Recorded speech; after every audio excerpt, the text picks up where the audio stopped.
Welcome back to Money in Motion, the show where we take your research and try to make sense of it all. That's right. Today, we're going to be diving into market trends, trying to see where the opportunities are hiding. Uh-huh. You've sent over some really interesting charts and data, Yep. and I've got our market expert here with us to help us kind of decode it all. It is a pretty fascinating time to be looking at markets, wouldn't you say? Absolutely. There's a real sense of uncertainty out there. Yeah. Some indexes are looking strong, others are flashing some pretty serious warning signs. Absolutely.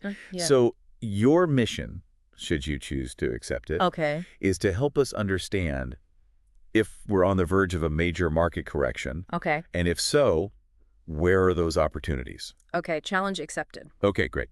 Let's start with the S&P 500. It's been taking a little bit of a beating lately, especially after that really strong labor report we got last week. Yeah, it seems like every time we get good news about the economy, the market throws a tantrum. So what's the technical story there?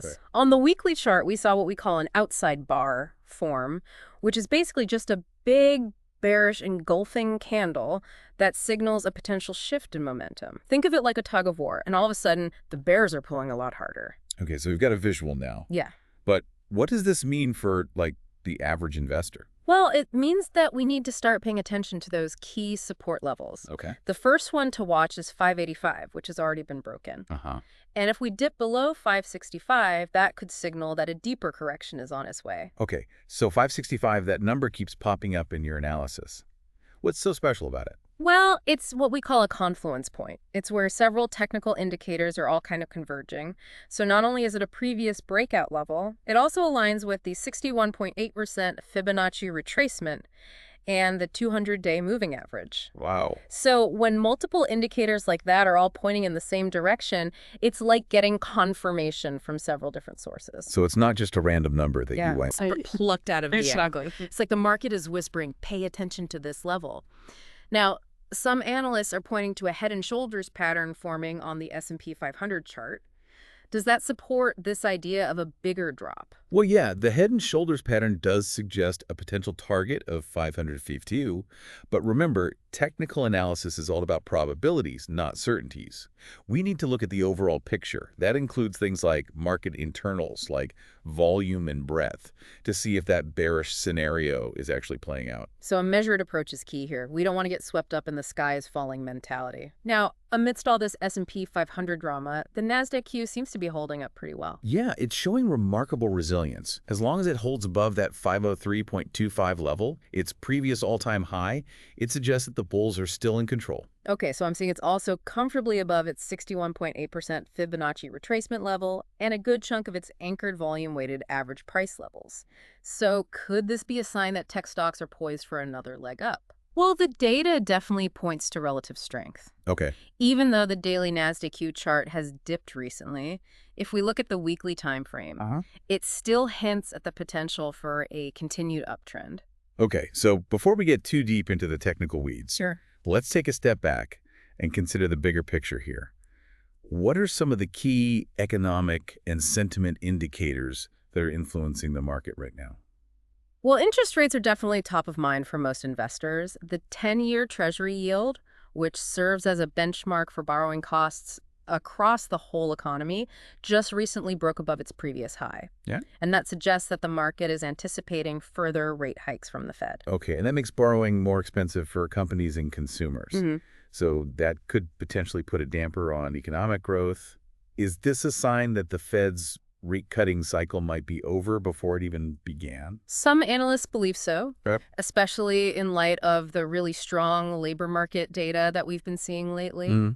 A hot CPI print this week could add further fuel to that fire and push the 10-year yield even higher, Okay. perhaps towards that critical 4.65% level. Okay, and speaking of inflation, the fear of rising prices seems to be creeping back into the market's psyche. Right. Is there anything else we can look at to kind of gauge sentiment and risk appetite? Well, volatility is another key indicator to watch. Things like the VIX, correlation, and credit spreads have all been ticking higher, and that suggests that the market is becoming more jittery and more risk-averse. You know, it's amazing how all of these pieces fit together to form a bigger picture. But before we get too far down that road, I want to touch on a topic that's been generating a lot of buzz lately. Yeah. And that's Bitcoin. Okay. Some people see it as kind of a canary in the coal mine for risk appetite. Right. What are your thoughts on that? Bitcoin is definitely an interesting asset class to watch.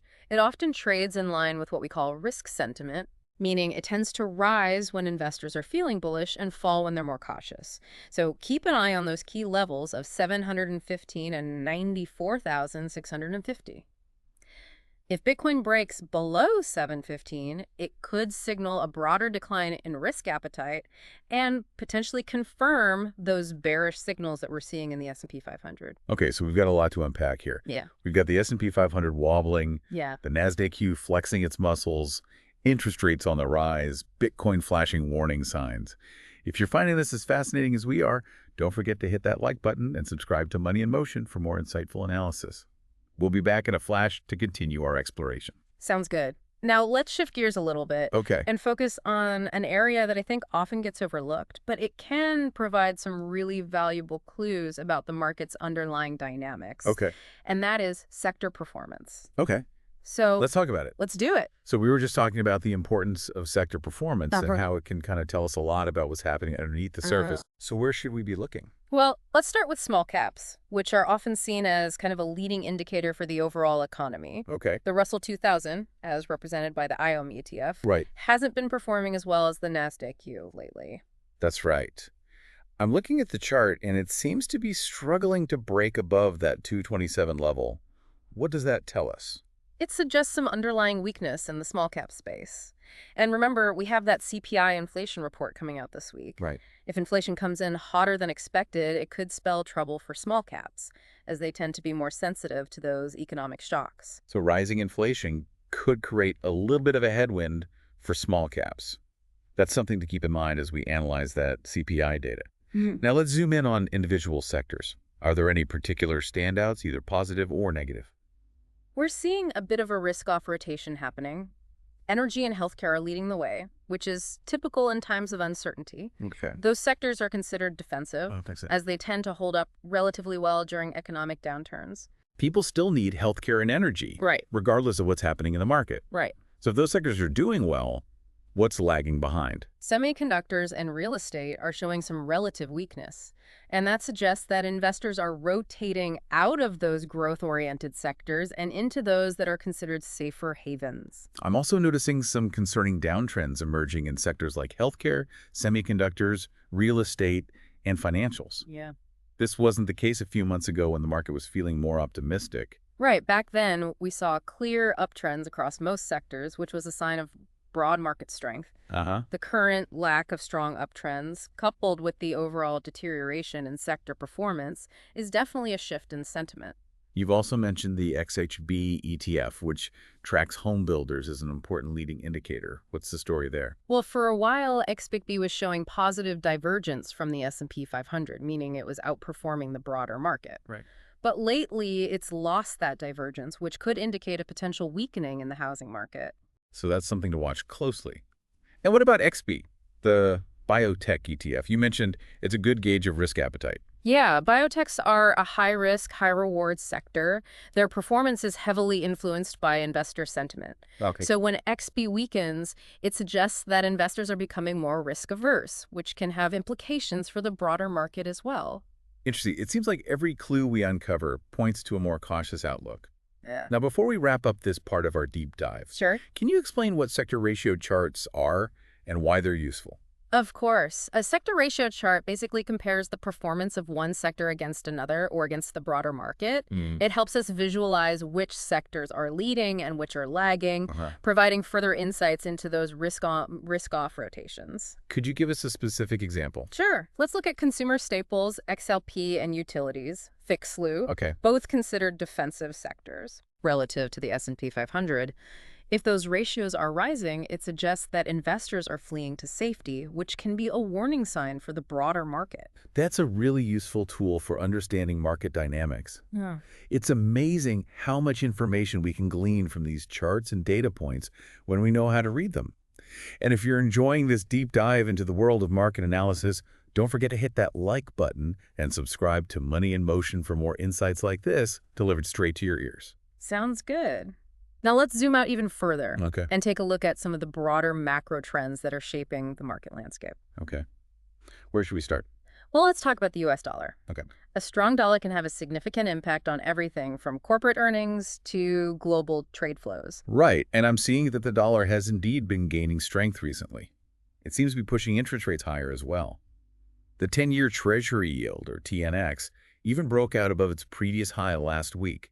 That's an important development. The 10-year yield is a key benchmark for interest rates across the whole economy. That breakout above its previous high suggests that investors are anticipating a continued upward trend in rates, likely driven by the Fed's actions to combat inflation. And as we mentioned earlier, higher interest rates can make borrowing more expensive, which could potentially slow down economic growth.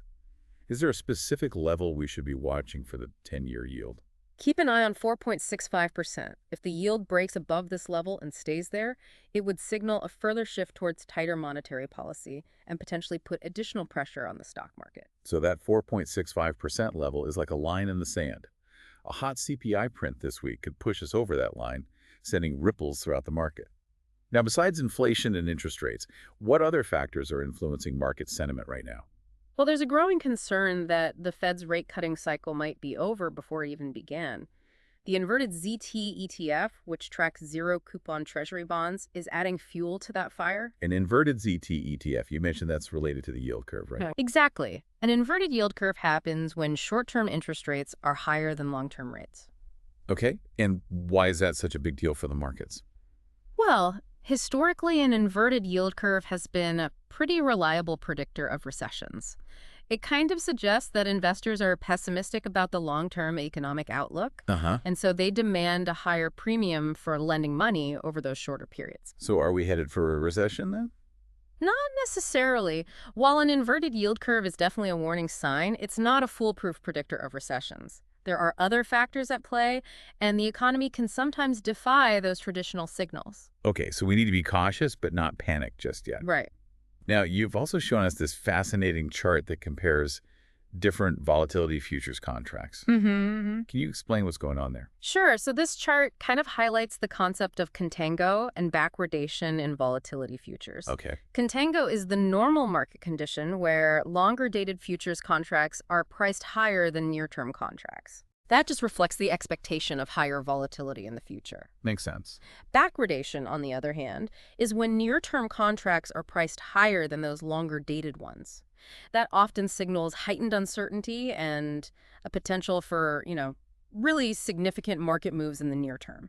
So if we start to see backwardation in those longer dated volatility contracts, that could be a sign that the market is bracing for a major shakeup. Exactly. It'd be a sign of extreme risk aversion and potential for, some really outsized market moves. Okay, so you've also provided us with a chart that compares current market conditions to two previous periods where market breadth, which measures the number of stocks advancing versus declining, went negative. Right. What happened in those periods? Both times, we saw a significant pullback in the S&P 500, with a majority of companies falling below their 200-day moving average. So history suggests that negative breadth can be a harbinger of some broader market weakness. What are some other broad market indicators telling us? Well, the RSP, which tracks the equal weight S&P 500, the equal weight NASDAQ, and the Dow Jones Transportation Average, they're all showing some pretty bearish signals right now. Okay.